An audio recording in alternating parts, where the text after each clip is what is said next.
BK Visuals presents.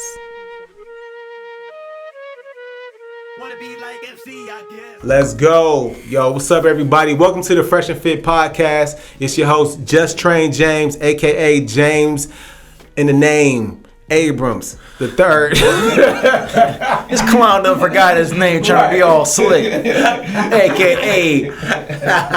Terry Crews, ball boy. You know what I'm saying? You know what I'm saying? Terry Crews. Lawrence Taylor, bag boy. No, it's more like Terry Crews mixed with Stevie J. Most people say who I look like. Yeah, it's kind of Hey, damn.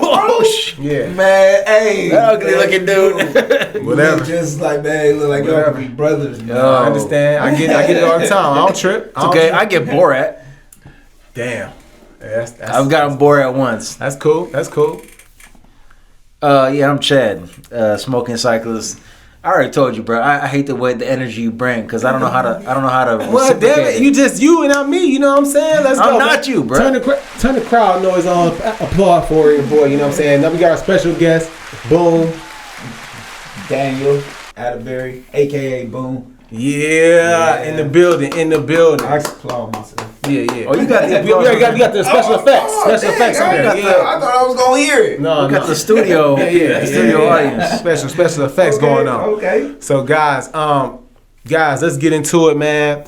We brought Boone in because Boone is one of those people that I consider to be fresh and fit. I can, you know what I'm saying, and he's done a couple great things lately as far as just do his adventures. From boxing, the man ran his own marathon that he wanted to do. He trains at Little Giants, which is like a gym that I frequent and that Chad works out at. So we kind of got some special ties there. Blue was there. If you guys remember him from the last show. So we're getting into it. One thing I'm going to talk about, Boom, because I hear your pre-workout ritual is crazy. You know what I'm saying? So. It's crazy. So I heard you get yourself going. Chad, what do you do to get yourself riled up for a workout, even though you don't work out that much? You know what I'm saying? But So the only thing that I gotta do is take my pre-workout. But I will say this: I am very particular about what I wear, and my shoes, my socks, my hats. All that stuff, I'm very particular about it. But as far as like a pre-workout routine, if I get my pre-workout, when you say pre-workout, you're referring to like the supplement you take. The supplement I'm taking right now, yeah. Mm-hmm. What supplement? What you taking right now? Right now, I'm taking whatever Walmart has on their shelf. Bro, what did I tell you about that, bro? What did I tell you about that, bro? C4. It's C4. No, listen to me. Listen to me. C4. Listen to me. I'm on C4 too. Don't diss C4. That's a sponsor. But look. So look, don't diss it. Talk about me offline. Gasoline. No. Look. The thing with Walmart, when you get supplements from Walmart, here's a little game. You know what I'm saying? I'm sorry, Walmart. I had to let people know. Walmart has they offer low prices, so it has very low profit margin. You know what I'm saying? Profit margin for a lot of the companies, whatever, right? Okay. So because of that, they have to cut a lot of stuff. So you ain't getting the same C4 that I'm getting if I go to GNC or Vitamin Shop. It got a little more umph to it. So you're getting your supplements from Walmart is a little. It's like So are you trying to tell me? It's like they cutting it. They're cutting it. So you're trying to tell me I'll start looking like you if I got GNC C4? I think that's what you need. You need to go get the more GNC, man. You know what I'm saying? Versus that Walmart stuff, But I'm telling you, man. As far as like supplements, I always, you know what I'm saying, because they don't have the same regulations as other the supplement distributors. Walmart doesn't. So okay, I would just recommend not getting your stuff from Walmart. Yeah, I would recommend just not going to Walmart for a man, I hate Walmart, man. A lot of people do, man. I think once you get exposed to Target and just a better quality service, you're like, oh, I don't have to go to that place. Right. I always feel like Target centers me.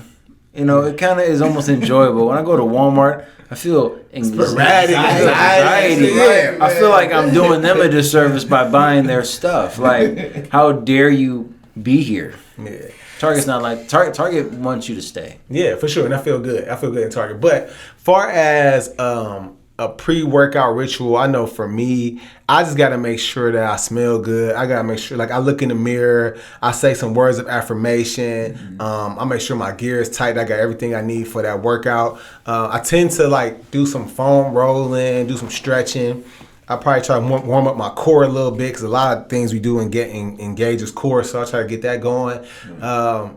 And if I'm doing like some lifting, like some lifting where I'm gonna be doing kind of heavy, I try to get like a nice little pump. Maybe I'm doing some light curls or something like that. Just kind of like that's kind of my pre-workout ritual. I like to kind of like just get prepared. Like back in the day, I think like between my 20s before I got to 30, I used to just hop in the gym and go work out. What's the workout? 3 sets, 10, whatever. I just get right into it. But now as I'm older, I'm 36, so now I'm like, yo, bro, I need to make sure. Yeah, I need to warm up. I need to roll out. I need to do whatever. You know what I'm saying? Whatever it takes to make sure that I'm ready to go, man. Now, boom. Now, you know what I'm saying? Boom. I've been in the gym when you came in. It's like someone lit a fuse in the gym. Like you come in there, you hype, you singing, you know what I'm saying, you rapping, you know what I'm saying, you taking your clothes off, you know what I'm saying, doing whatever. So like what's your pre-workout ritual? Man, first, man, I need to get a sponsor from Beats by Dre, because once I throw them beats on, man, I don't hear nothing, I don't see nothing, man. I'm just already focused and I'm in. And without a doubt, I need my baby oil.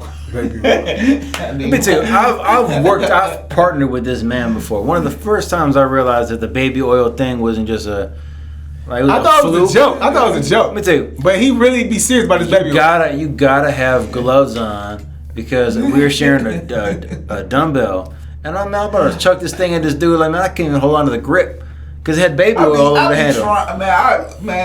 I done got to the point now where just so that type of stuff won't happen, I will like use chalk. I chalk my hands up a lot.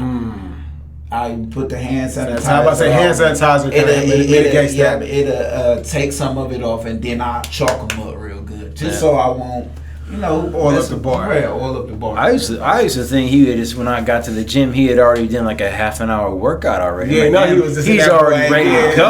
Already in there. You get nice. Yeah, nice. But man, I'm telling you, it all started because when you look good, you feel good. And man, like one day I was just putting it on, and I seen the cuts and stuff. I was like, oh my God, this is amazing. So man, ever since then, man, I just started going with it. So speaking of baby oil, so you keep that in your book bag, right? Keep it. You keep it in your gym bag. It's like an extra pair of shoes. It's like something that has to be in my bag. What else is like a gym bag essential?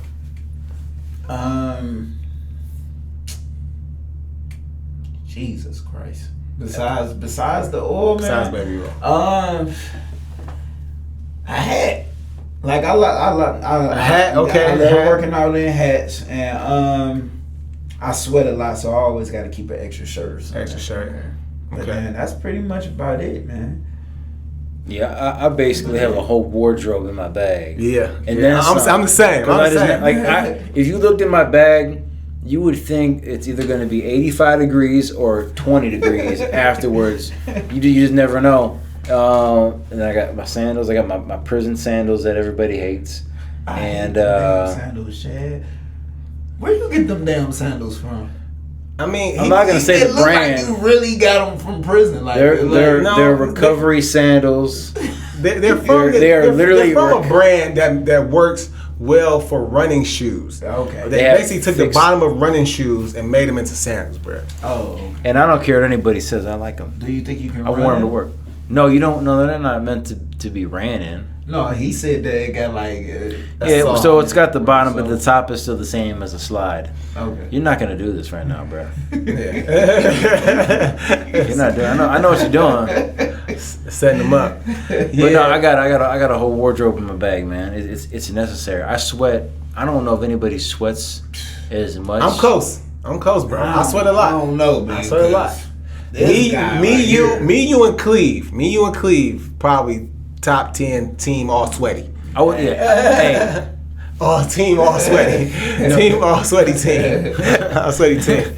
For me, bro, I gotta have those smell goods, bro. Like if I feel like I cannot come to the gym smelling bad, bro. So like, or leave the gym. Sometimes like I feel like if you come to the gym stinking, you should be ashamed of yourself. You know what I'm saying? Like I don't know how people do it, bro. Sometimes I have to take a shower before I work out and after. Like that's just how I get down. So speaking of that, I keep this in my bag. I'm keep telling you guys about this. Y'all think I'm joking, but nut rub, man. I promise you, man, guys, you can work out and go dive straight into some.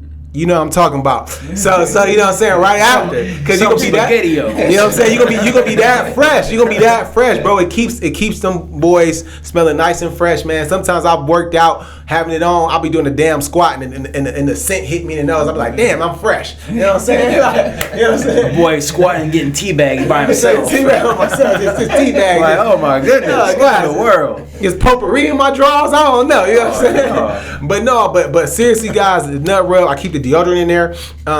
Since I was overseas, I started rocking the Nivea deodorant. So Nivea got like this little ball thing. It's cool. It's not as much, the aluminum and stuff like other deodorants, but it's still clear. So it works really well. So I rock that out. I'm a spray guy. And keep the lotion on there. Keep the lotion in there. Yeah, spray deodorant is weird. That's just. I got a theory though. With the quarantine and all, and people got to wear masks. I think this is a time when you can be more efficient with your time.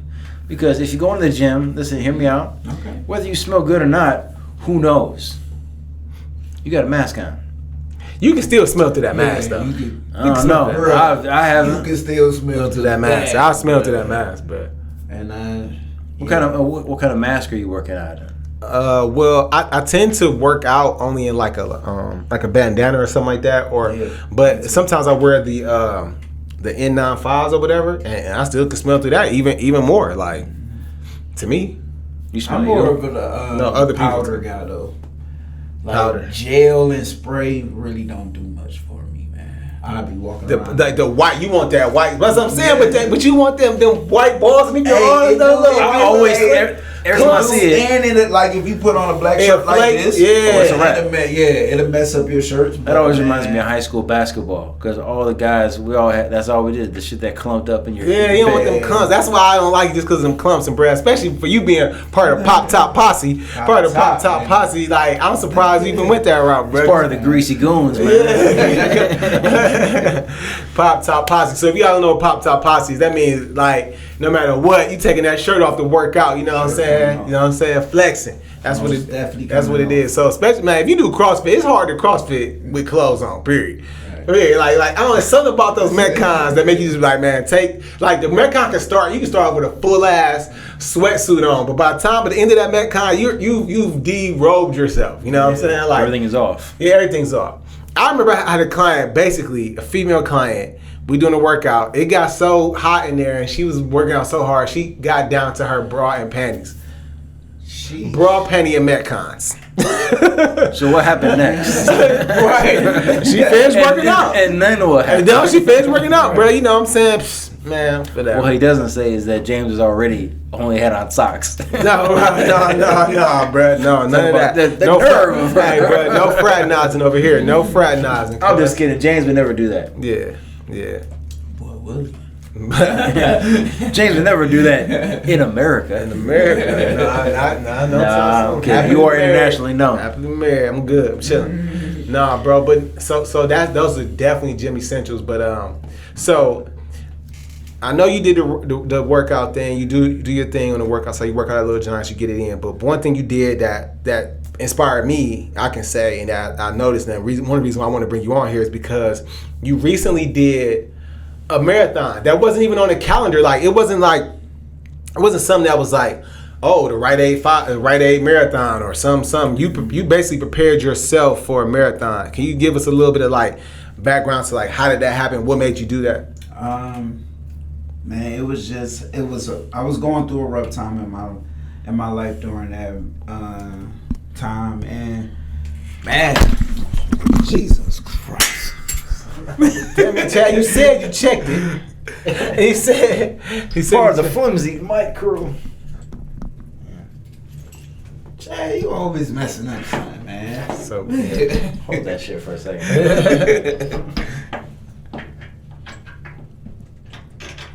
Be more careful. Having technical difficulties right now. Yeah, man, there's tighten up going on in there.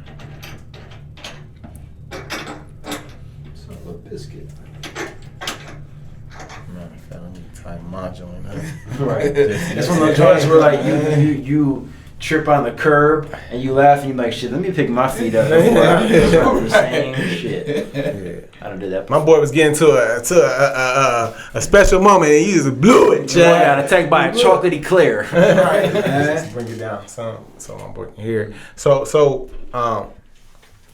back to what you were saying. You said that you was going through something and you had to.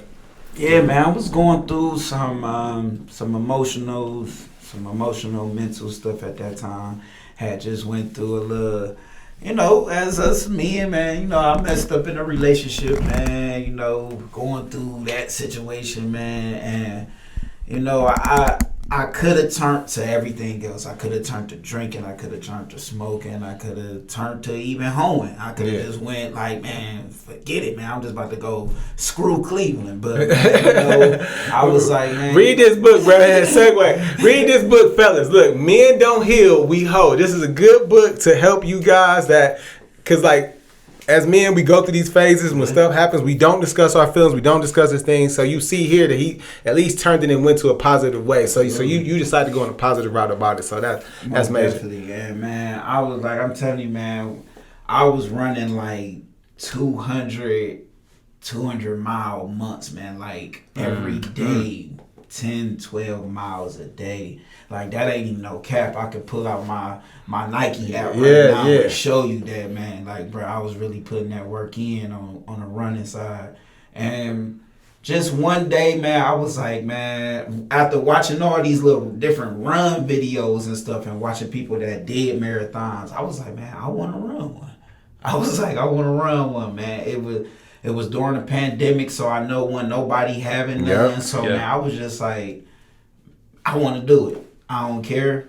It was on a Wednesday. I'm off during the middle of the week, so I was like, man, I'm gonna run it Wednesday so I can have Thursday to recover. That's what's up. So I got Thursday to recover, man, and I had some awesome support, man. I had my brother Chad right here rode the bike with me. He rode on the side of me. And I definitely, let me just say this, I underestimated 26.2 miles. Because I was hurting after it, so I couldn't even imagine what you were feeling like. Oh, man. What was that feeling like when you finished? Oh, man. I still got the video of me, man, breaking down and crying, man. I'm talking about crying. Tears, bro. Like, man, I was in, not only because I was in so much pain, but, man, it was, dog, I did this. I just ran for 5.5 hours, man. Bro, I'm not doing anything. I'm not going to work for 5.5 hours. Man, ran for 5.5. That's insane. 5.5 hours, man, on my feet just pushing and going. But the fact that I pushed myself there mentally, man, just knew that I could get through anything, man, bro. That's major. That's major. Yeah. So marathon, you get that done, you know what I'm saying? You also stepped in the ring before. You know what I'm saying? Box before, you know what I'm saying? That's tough. Sir. So shout out to Phil too, man, because I most definitely was in here with my big brother.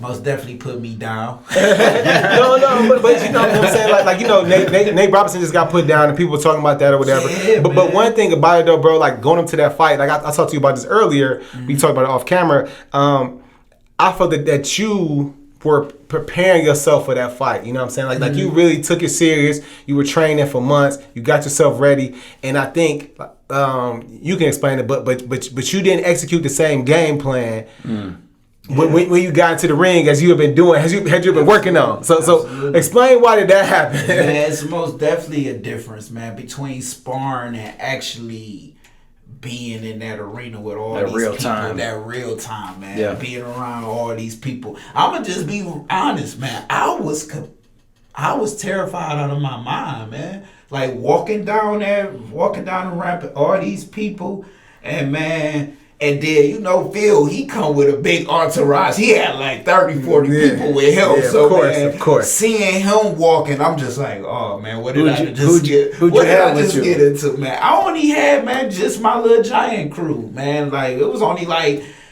4 4 or 5 of us, he had like 60 with him. So man, that was intimidating. But I heard Mike Tyson even say it though, man. Or it was Floyd Mayweather. Forgive me if I'm wrong.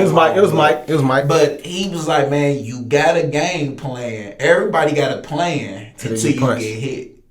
And man, bro, when I tell you, it felt like I got hit with a brick. You might have. He might have something in his hands. Who was a commission in this boy? Who checked his hands? You know what I'm saying? Man, he most definitely was at least 15, 20 pounds heavier than me going into that fight. And man, yeah. Yeah, I saw that too. I was wondering why he didn't go against a heavier opponent. You know what I'm saying? Because I thought, what you weigh, 188? Yeah, I was like 188. And like, he was definitely 220. He was definitely 220. I commend you because you would never find me in a ring. I have a fear of getting punched in my nose. Oh yeah.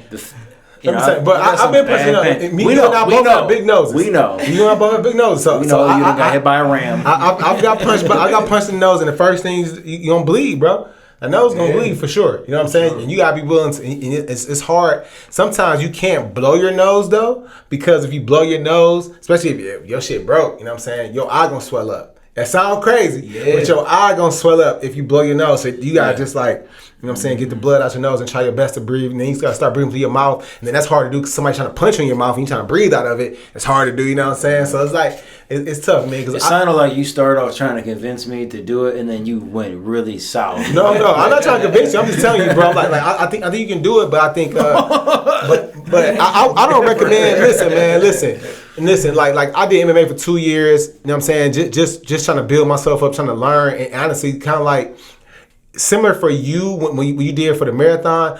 MMA did that for me. I had a problem with being consistent, with quitting, with executing. And one time I was in there sparring one of my teammates, and when I was in there, I was like, man, I'm all right, cool, I'm done. My coach was like, what are you doing? You know what I'm saying? It was like a minute and a half left around. I said, man, coach, I'm tired. I can't go no more. He said, man, if you quit now, you will quit everything for the rest of your life. Man, you know what I'm saying? And that resonated with me because I was a quitter. Like I had started quitting stuff because sometimes life beats you down. You know what I'm saying? And so when things don't go your way, I didn't make it to the NFL. I didn't make it as far as the career I wanted, stuff like that. So I was ready to quit. You know what I'm saying? So like once he taught me that, from that moment on, quitting was out my vocabulary. I said, man, I'd rather die trying. I'd do whatever it takes. But I got my ass whooped that round. You know what I'm saying?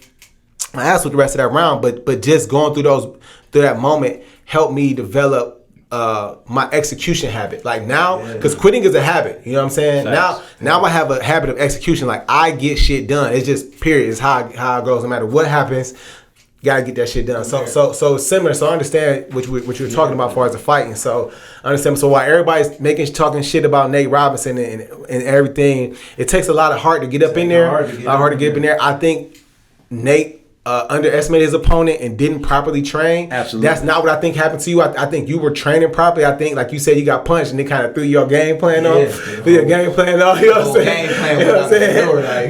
Versus a Nate that came in there swinging. Like because I saw you boxing before, and then once you got hit, I was like, damn, my man ain't boxing like he used to. Then the fight was over. But Nate Robinson definitely had something to prove. Yeah. I mean, they both did, but I think he felt like he had a chip on his shoulder. Yeah, but this former NBA player, trying to flex. Yeah, I think that's what it was. Flex, yeah. But I like what you said about the whole commitment thing, though, man. Because, man, that's exactly what running did for me. It made me commit to something, man. Absolutely. Because I had the same issue, man. I couldn't commit to nothing, bro. Relationship, I was terrible. Relationships, man, all that. But man, after that, man, it just helped me. Like, bro, we gotta commit to something and stick with it, man. That's for real. So execution. Yes, sir. Yeah. So we were on it, and so like you were saying, commitment. You know what I'm saying? Taught you some commitment through running, stuff like that. Chad, have you ever done something like that made you do it? What about some of the? I know what made you do it. Go ahead, but I think I have an idea. What made me do what? Like develop like a commitment thing or build something within you. Felt like you did it, some type of physical event that built something within inside you. I grew up doing organized team sports, and I've also done individual sports. So when I got introduced to CrossFit, at first I absolutely hated it. It actually, I got introduced because the gym that I was working out at had closed just kind of without notice. So, Blue, who we've mentioned before, who's been on the show before, he brought me up to his CrossFit gym, hated it. Got destroyed, got exposed, but I realized like, okay, this might be something, but not right now. So I got back into it, and then I started doing some competitions. And I think just what I realized is I missed the like that feeling you get preparing for a competition, and then when you're in a competition, there's not like that performing, because that's what it is. You're performing. Yeah. So some people like to sing or act. You are performing, especially in a competition. So I loved that. And then especially when you got a chance to get on a podium. Yeah, because I've actually seen you actually win a competition. I saw you kind of like gas out and just like give your all. And I think that was like, yeah. You talking about the one that Blue and I? Yeah. Oh, let me tell you, I saw you die. Like I saw you basically die out there. But my soul left my body. Yeah. I saw you though, but I remember seeing it. I'm like, oh, this is gonna change him. This is gonna change him a lot because a lot of CrossFit. You know what I'm saying? Even though I'm training for bodybuilding competition right now, but a lot of CrossFit is trying to kill your fear of fatigue.